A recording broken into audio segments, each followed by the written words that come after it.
नमस्कार, आप सभी का स्वागत है। मैं हूं जयराज सिंह चौहान। आज बात करूंगा सरदार पटेल के बारे में। सरदार पटेल जिन्हें लौह पुरुष भी कहा जाता है। सरदार पटेल जिन्होंने हमारे देश की 565 रियासतों को एक करने में बहुत महत्वपूर्ण भूमिका निभाई। लौह पुरुष सरदार पटेल जी, जिनका जन्म गुजरात के एक छोटे से गांव में 31 अक्टूबर सन 1875 में हुआ था। इनके पिता जाबर भाई पटेल एक किसान थे, किसानी का कार्य करते थे, साथ में एक फ्रीडम फाइटर भी थे। 1857 में जो देश की आज़ादी के लिए संघर्ष हुआ था, विद्रोह हुआ था, उसमें भी इनके पिता जाबर भाई पटेल ने एक महत्वपूर्ण भूमिका निभाई थी। तो साथ में जाबर भाई पटेल किसान होने के साथ साथ एक फ्रीडम फाइटर भी थे। सरदार वल्लभ भाई पटेल के घर की आर्थिक स्थिति ज़्यादा ठीक नहीं थी, आर्थिक स्थिति लगभग कमज़ोर थी, तो ये अपने दोस्तों से किताबें मांगकर पढ़ा करते थे। सन 1857 में इन्होंने कक्षा 10वीं की कक्षा को पास किया। उसके बाद इन्होंने लॉ किया और लॉ में भी अच्छे मार्क्स सेकंड रैंक के साथ पास की और आगे जाकर लॉयर बन गए। ये एक बेहतरीन लॉयर बने जिन्हें हराना काफ़ी मुश्किल काम हुआ करता था। सरदार वल्लभ भाई पटेल उस समय के एक बेहतर लॉयर हुआ करते थे। सरदार वल्लभ भाई पटेल के विचार गांधी जी से मिलते नहीं थे। गांधी जी से इनके विचार थोड़े से अलग थे, क्योंकि गांधी जी नर्म दल के व्यक्ति थे, तो इनके विचार थोड़े अलग थे। परंतु जब गांधी जी ने सत्याग्रह आंदोलन चलाया तो इस सत्याग्रह आंदोलन से सरदार वल्लभ भाई पटेल काफ़ी प्रभावित हुए। इस सत्याग्रह आंदोलन के जो रिजल्ट निकले, उस रिजल्ट को देखकर सरदार वल्लभ भाई पटेल काफ़ी प्रभावित हुए और उसके 2 साल बाद सरदार वल्लभ भाई पटेल की मुलाकात गांधी जी से हुई। जब गांधी जी ने वह पर्चा फाड़ दिया था जिसमें अंग्रेज़ों ने यह अधिवेशन निकाला था कि भारत को हमारे अधीन रहना होगा, हमारे साथ मिलकर रहना होगा, जो नीतियां हमें बनानी होगी उसका भारतीयों को पूरी तरह से समर्थन करना होगा। गांधी जी ने अंग्रेज़ों के रेजुलेशन ऑफ लॉयल्टी लॉ को फाड़ दिया था। इसके अनुसार यह लॉ बनाया गया था कि प्रत्येक हिंदू हमारे प्रति लॉयल रहेगा और कोई भी हमारे प्रति षड्यंत्र नहीं करेगा और हमारे प्रति लॉयल रहना होगा, जो हम चाहेंगे वही होगा। लेकिन गांधी जी ने इस पर कानून को फाड़ दिया। इससे लाल बहादुर शास्त्री काफ़ी प्रभावित हुए और उन्होंने लाल बहादुर शास्त्री जो कोट पहना करते थे लॉ का, उस कोट को निकाल करके फाड़ दिया और धोती कुर्ता पहन दिया और उसके बाद से गांधी जी के साथ जुड़ गए थे।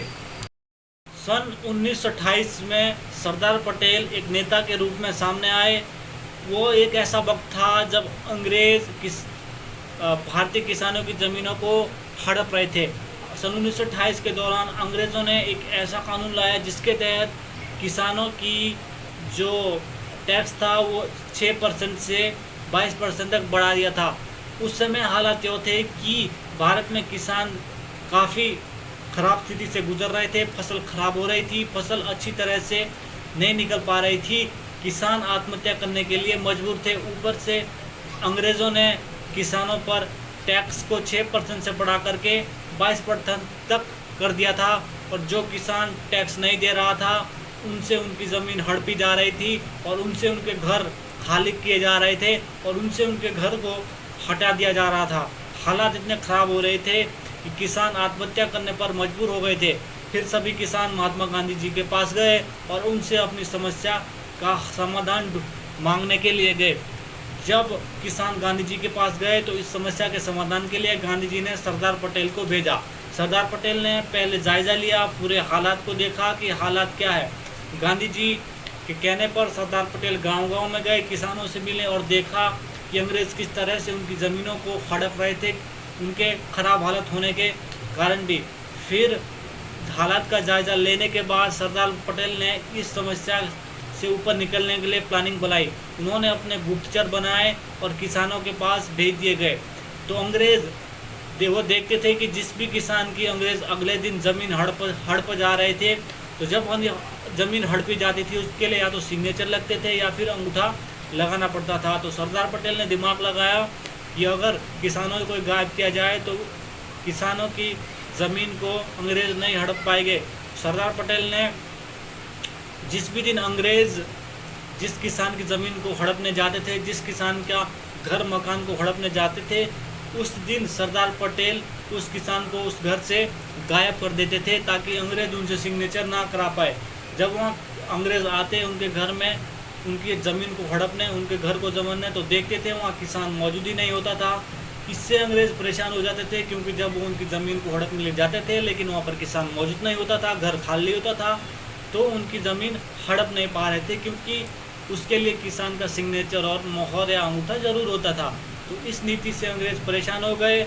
फिर सरदार पटेल 1 महीने के बाद उन किसानों को वापस अपने घर पहुंचा देते थे। अंग्रेज इस सरदार पटेल की इस नीति से काफ़ी परेशान हुए और कुछ समय बाद वो परेशान होकर उन्होंने सरदार पटेल और किसानों से माफ़ी मांग ली और उनका जो टैक्स था वो वापस 22% से 6% तक कर दिया गया, जिससे कि जो नीति सरदार पटेल की काफ़ी लाभदायक सिद्ध हुई किसानों के लिए।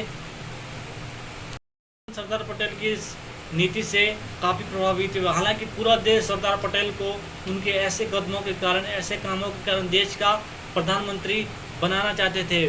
फिर एक समय ऐसा आया जब देश के प्रधानमंत्री के लिए चुनाव शुरू हो गया। इस चुनाव में सरदार पटेल, पंडित नेहरू, कृपलानी शामिल थे। तो इस चुनाव के लिए पूरे देश के सदस्यों की वोटिंग होनी थी कि किसे इसका प्रधानमंत्री बनाया जाए। जब पूरे देश के सदस्यों की वोटिंग हुई तो इस वोटिंग में सरदार पटेल को सबसे ज़्यादा वोट मिले, उन्हें 12 वोट मिले। नेहरू को कोई वोट नहीं मिला, उन्हें 0 वोट मिले और कृपलानी को 2 वोट मिले। तो सरदार पटेल का प्रधानमंत्री बनना तय था, लेकिन महात्मा गांधी को वहाँ पर पसंद नहीं था। जब महात्मा गांधी ने नेहरू से पूछा कि नेहरू तुम्हें तो 0 वोट मिले हैं, सरदार पटेल का प्रधानमंत्री बनना तय है, तो नेहरू ने इस बात पर कोई जवाब नहीं दिया, वो चुप रहे। तो महात्मा गांधी समझ गए थे कि नेहरू देश का प्रधानमंत्री बनना चाहते हैं, वो इस बात से खुश नहीं है कि उन्हें सबसे कम वोट मिले और सरदार पटेल को ज़्यादा वोट मिले। तो गांधी जी क्या करते हैं कि एक पर्चा लिखते हैं सरदार पटेल के लिए और कहते हैं सरदार पटेल को कि सरदार पटेल तुम अपने पद से इस्तीफा दे दो। तो गांधी जी के कहने पर सरदार पटेल अपने पद से इस्तीफा दे देते हैं और वो अध्यक्ष पद से दूर हो जाते हैं, जहां से नेहरू के प्रधानमंत्री बनने का रास्ता साफ हो जाता है और नेहरू प्रधानमंत्री बनना तय हो जाता है। नेहरू का प्रधानमंत्री बनना इस वहाँ से तय था। तो यही था कि सरदार पटेल ने अपने पद का भी त्याग कर दिया महात्मा गांधी के कहने पर। अब नेहरू का प्रधानमंत्री बनना देश के लिए तय हो गया। इस पूरी घटना के बाद देश के पत्रकार इकट्ठा आए और जब उन्होंने महात्मा गांधी से पूछा कि महात्मा गांधी जी, पूरा देश सरदार पटेल को प्रधानमंत्री बनाना चाहता था, तो आपने सरदार पटेल से इस्तीफा क्यों लिया और नेहरू को प्रधानमंत्री बनाना क्यों चाहते थे? तो गांधी जी कहते थे कि अगर मैं नेहरू को प्रधानमंत्री नहीं बनाता तो नेहरू नाराज़ हो जाते। सरदार पटेल तो मेरी बात को मानता है लेकिन नेहरू मेरी बात को मानता नहीं है, और अगर नेहरू प्रधानमंत्री नहीं बनाता तो हो सकता है ये कांग्रेस को बहिष्कृत दे देता, कांग्रेस में फूट डाल देता, जिससे अंग्रेज़ों से मिलकर के कांग्रेस में फूट डाल देता, जिससे हो सकता है कांग्रेस बिखर जाती।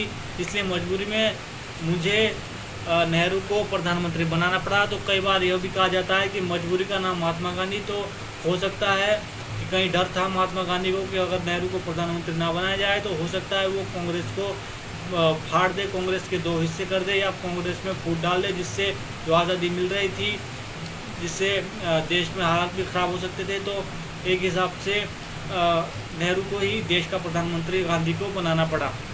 देश के बंटवारे की बारी हुई थी। अब एक नया पाकिस्तान भी बन रहा था जिसका नेतृत्व मोहम्मद अली जिन्ना कर रहे थे। अब इस बंटवारे के लिए अंग्रेज़ों ने कहा कि एक व्यक्ति इंडिया से चाहिए, एक व्यक्ति पाकिस्तान से चाहिए, ताकि हम दोनों देश का बंटवारा सामने कर सकते। तो नेहरू ने इस बंटवारे के लिए सरदार पटेल को आगे भेजा। सरदार पटेल और जिन्ना उस समय वहाँ आमने सामने थे। जिन्ना ज़्यादा से ज़्यादा चीज़ें भारत की पाकिस्तान में पाना चाहते थे, जैसे भारत की इंटेलिजेंस ब्यूरो और भी भारत के कई ऐसे संसाधन थे जो जिन्ना पाना चाहते थे। और सरदार पटेल जिन्ना की चालाकी को समझ गए और उन्होंने जिन्ना की चालाकी को दूर करते हुए भारत की इंटेलिजेंस ब्यूरो जो थी उसको भारत में ही रखा और उसे देने के लिए मना कर दिया। साथ में अंग्रेज़ों ने भारत और पाकिस्तान के सामने 2 गाड़ी रखी, एक सोने की थी और एक चांदी की थी। और जिन्ना चांदी की सोने की गाड़ी में बैठ गए और कहा है कि मुझे तो सोने की गाड़ी चाहिए। फिर सरदार पटेल ने कहा कि टॉस किया जाए, जिसके तरफ भी टॉस आएगा वो सोने की गाड़ी लेगा। तो उस टॉस को सरदार पटेल जीत गए थे और सोने की गाड़ी भारत में आई और पाकिस्तान को चांदी की गाड़ी दी गई। तो कुछ ऐसे कदम थे जो सरदार पटेल ने उठाए थे भारत के लिए, जो आज भी हम जिन्हें याद करते थे। और उस समय जब भारत आज़ाद हुआ तो भारत के अंदर 565 रियासतें थी, जिन्हें एक करना काफ़ी मुश्किल काम था। इस काम के लिए भी सरदार पटेल को आगे रखा गया। सरदार पटेल ने साम दाम और दंड की नीति से इस काम को भी बखूबी निभाया। कुछ जो छोटे छोटे राज्य थे, कुछ तो आसानी से भारत में उनका विलय हो गया था, लेकिन कुछ ऐसे थे जैसे कश्मीर हो गया, जहाँ ज़्यादा मुस्लिम थे लेकिन वहाँ का राजा हिंदू था। पाकिस्तान ने क्या किया कि कश्मीर के ऊपर अटैक करवा दिया आतंकवादी से, जिसके कारण वहाँ के राजा, कश्मीर के राजा हरि सिंह को भारत में मिलना पड़ा। उन्होंने सरदार पटेल के साथ समझौता कर लिया और कश्मीर को भारत में दे दिया। और जूनागढ़ एक रियासत थी जहाँ के राजा तो मुसलमान थे, लेकिन वहाँ की ज़्यादातर जनसंख्या हिंदू थी। उसे भी भारत में मिलाना एक कठिन था, क्योंकि वहाँ का राजा पाकिस्तान से मिलना चाहता था।